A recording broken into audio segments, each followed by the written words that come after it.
या मुझे अपने भाई यहाँ पे मेरा भाई यही तो। नमस्कार, मैं हूं अमित कुमार।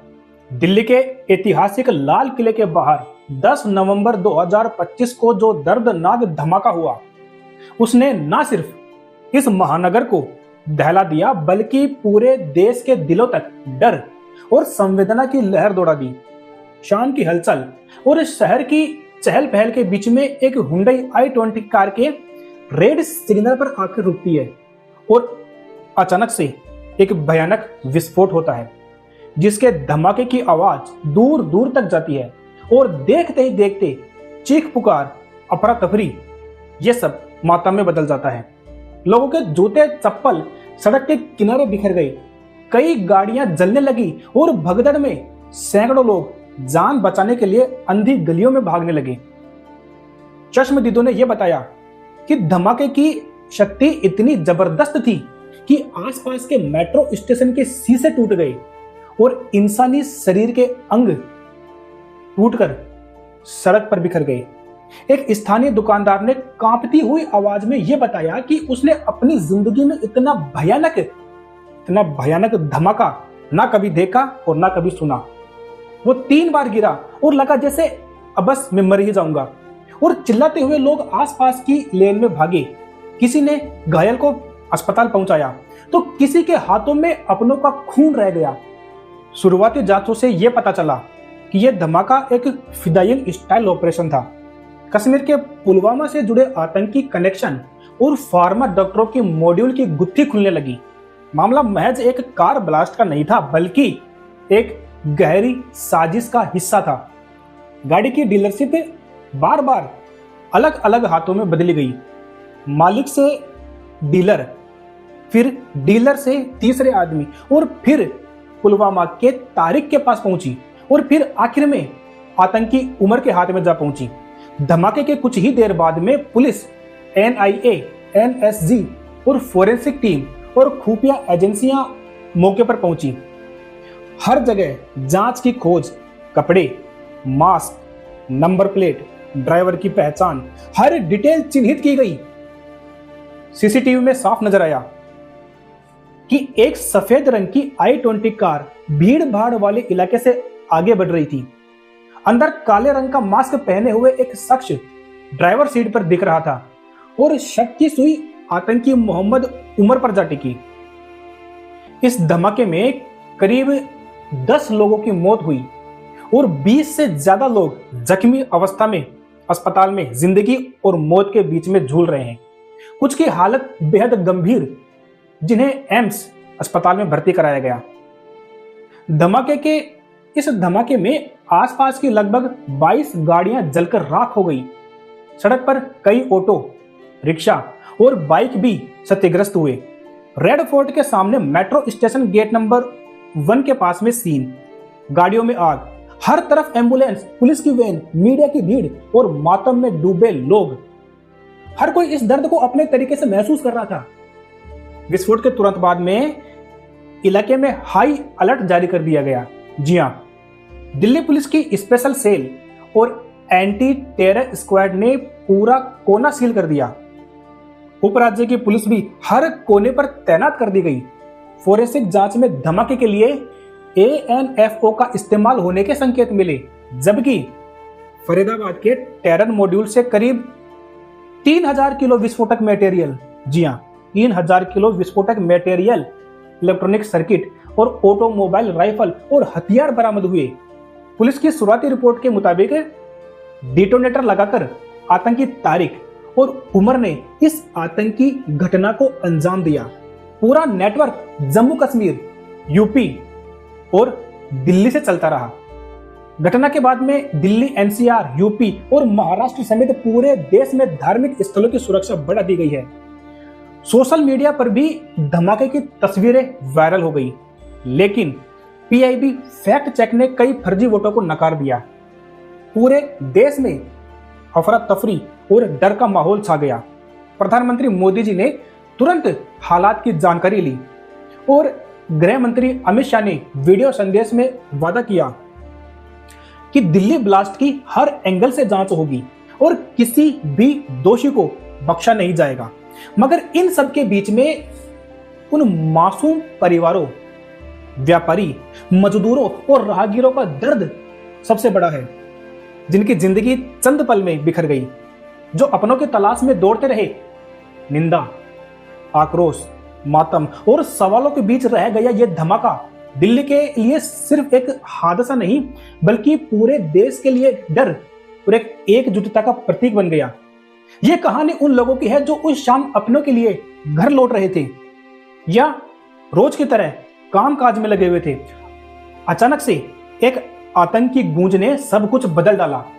आज भी जब रेड फोर्ट के पास से कोई गुजरता है तो उसे उस धमाके की यादें सता जाती है। चीखती सायरन, रोती हुई भीड़, लहलुहान मासूम और टूटे सपनों की आवाज। हर किसी के जहन में सिर्फ एक ही सवाल है, किसकी थी वो कार? क्यों हुआ ये सब? और क्या हमारे देश की सड़कों पर आज भी वो डर छिपा हुआ है?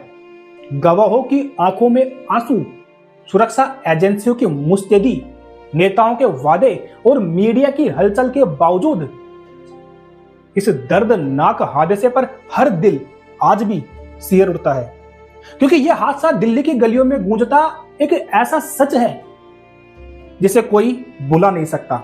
राजधानी दिल्ली में लाल किले के पास जिस भयावह कार धमाके ने देश की रूह को हिला दिया, उसकी कहानी सिर्फ अपनों की मौत, टूटे एहसास और जख्मी सपनों तक सीमित नहीं है, बल्कि ये एक ऐसी त्रासदी है जिसमें इंसानियत और परिवारों का उल्लास चंद सेकंड में, जी हां, सिर्फ चंद सेकंड में मातम में बदल गया। उस मनहूस शाम जब सड़कों पर रोज की भागम भाग थी, मेट्रो स्टेशन के गेट नंबर 1 पर जैसे ही हुंडई i20 कार धीमे धीमे ट्रैफिक सिग्नल पर रुकी, जिंदगी का पूरा मंजर बदल गया। एक भयानक विस्फोट ने न सिर्फ उस कार में बैठे 3 लोगों की जान छीन ली, बल्कि आसपास की 22 गाड़ियां, रिक्शा, बाइक, सड़क किनारे खड़े दुकानदार, चाय बेचने वाले और सैकड़ों राहगीर इस तबाही की आग में झुलस गए। अफरा तफरी में मां अपने बच्चों को उठाकर भागी। घायल बेटा अस्पताल में पिता को खोजने के लिए निकला, तरसता रहा। किसी की बेटी का मोबाइल सड़क पर बिखरा था तो किसी का पूरा परिवार हमेशा के लिए बिछड़ गया। लोक नायक अस्पताल की इमरजेंसी में लोग अपने प्रियजनों को तलाशते रहे, ढूंढते रहे। शहर में एम्बुलेंस, पुलिस की गाड़ियां, एनआईए, एनएसजी और फोरेंसिक टीमें हर सड़क, हर कोने पर छानबीन में लगी हुई थी। शरीर के अंग सड़क पर बिखर गए। चीख पुकार के साथ में हर कोई बस जान बचाने के लिए दौड़ रहा था। दिल्ली पुलिस ने रिकॉर्ड समय में कार के मालिक मोहम्मद सलमान का नाम ट्रेस किया, उसे गुरुग्राम से पकड़ लिया। फिर पता चला कि कार कई बार पहले बिक चुकी थी और आखिर पुलवामा के तारिक तक पहुंची, जो आतंकी नेटवर्क, फिदायिन ऑपरेशन और रियल एस्टेट डीलरों से जुड़ा हुआ था। फरीदाबाद की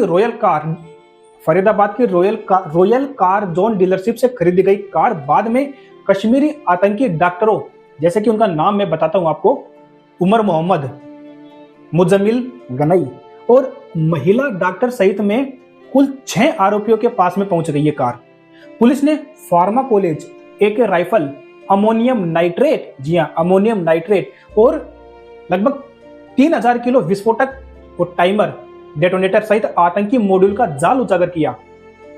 पूरे दिल्ली, NCR, मुंबई, यूपी में हाई अलर्ट जारी कर दिया गया। मेट्रो, धार्मिक स्थल, एयरपोर्ट, हर जगह सुरक्षा बढ़ा दी गई। राहत और दहशत के बीच में प्रधानमंत्री तक ने ट्वीट करके घटना की आलोचना की। गृह मंत्री ने LNJP हॉस्पिटल जाकर के घायलों से मुलाकात की। एक बूढ़े पिता ने मामले की गंभीरता और सुरक्षा व्यवस्था पर रोते हुए प्रधानमंत्री मोदी से तुरंत कार्रवाई करने की फरियाद लगाई। घटना स्थल पर फोरेंसिक जांच में अमोनियम नाइट्रेट के संकेत मिले, लेकिन RDX का कोई सुराग नहीं मिला। पूरी टीम घंटे भर तक सड़क पर तथ्य खोजती रही। जांच में यह सामने आया कि विस्फोटक प्लानिंग का टाइमलाइन हम आपको बताते हैं। दोपहर 3:19 पर कार सुराही मस्जिद के पास खड़ी हुई थी। 3 घंटे बाद में 6:48 पर बाहर निकली और 6:52 पर जो ही लाल किले के पास में सुशांत चंद्र बोस मार्ग ट्रैफिक सिग्नल पर रुकी, तभी भयानक विस्फोट हुआ। आई विटनेस ने यह बताया कि लगा जैसे भूकंप आ गया हो, कांच टूट गए, चारों ओर चीख पुकार मच गई। कुछ बच गए, बाकी हमेशा के लिए छोड़ गए। न्यूज चैनल पर रोते हुए एक मां बोली, मुझे अपनी बेटी का फोन मिला मगर मेरी बच्ची अभी तक नहीं मिली, अभी तक घर नहीं आई। उस रात अस्पतालों, घरों और सड़कों पर मातम पसरा था। अपनों की तलाश, लाशों की पहचान और दिल में बस एक ही सवाल, आखिर मेरा बच्चा किस गुनाह की बलि चढ़ गया। पुलिस और सुरक्षा एजेंसियों ने UAPA के तहत केस दर्ज किया। अपराधियों को पकड़ने के लिए साइबर टीम, इंटेलिजेंस एजेंसियां और फोरेंसिक एनालिस्ट जुड़े रहे। हिरासत में आए आरोपियों में डॉक्टर उमर मोहम्मद, पुलवामा के तारिक, फरीदाबाद के मुजम्मिल और 2 अन्य महिला डॉक्टर भी थी, जिन्होंने इंटरनेशनल नेटवर्क के तहत अमोनियम नाइट्रेट के स्टोरेज, विस्फोटक डीलिंग और टेरर मॉड्यूल के कई बड़े हमलों की योजना बनाई थी। जी हां, पुलिस के सूत्रों के मुताबिक धमाके के लिए फरीदाबाद के दाऊज गांव के किराए के मकान में घंटों तक तैयारी चली थी। 360 किलो विस्फोटक जुटाया गया। Electronic circuit, detonator, wire, timer, इन सबको मिलाकर के सारा सामान, सारा जखीरा दिल्ली पहुंचाया गया। जांच रिपोर्ट के मुताबिक Delhi blast Faridabad terror module से सीधा जुड़ा हुआ है, जिसमें जैसे मोहम्मद, अल गजवा हिंद जैसे संगठनों की इंटरनेशनल पकड़ है। जी हां, आज भी इस दर्दनाक घटना की वो रात बहुत खतरनाक लगती है। जी हां, लोगों की कराहत सुनाई देती है। दिल्ली की सड़कों पर अब भी सुरक्षा टीम, कड़ी निगरानी, हाई अलर्ट है, मगर उस रोज हादसे ने पूरे देश को रुला दिया। राजधानी की चहल पहल, सिटी पुलिस, बच्चा स्कूल जाता, पिता ऑफिस, मां बाजार, कब किस मोड़ पर यह डर अपना हो जाए कोई नहीं जानता। कश्मीरी लिंक, धमाके की साजिश, सुरक्षा एजेंसियों की जद्दोजहद और सबसे ज्यादा अपनों को खोने का दुख और डर, ये सब इस हादसे की कहानी में गहरे उतर गई। जैसे ही शाम ढली, दिल्ली के आसमान में लाल धुआं, टूटे सपनों की चीख गूंजती रही। लाल किले की छाया में दिल्ली, देश और इंसानियत के दिल में मातम छा गया। सच्चाई यह है कि धमाका सिर्फ एक खबर नहीं, सैकड़ों परिवारों का दुख, हजारों सपनों की राख और हर देशवासियों के दिल में छुपा हुआ डर बन गया। इस पूरी घटना के ऊपर आप लोगों का क्या कहना है? कमेंट्स में आप अपने विचार हमें बता सकते हैं।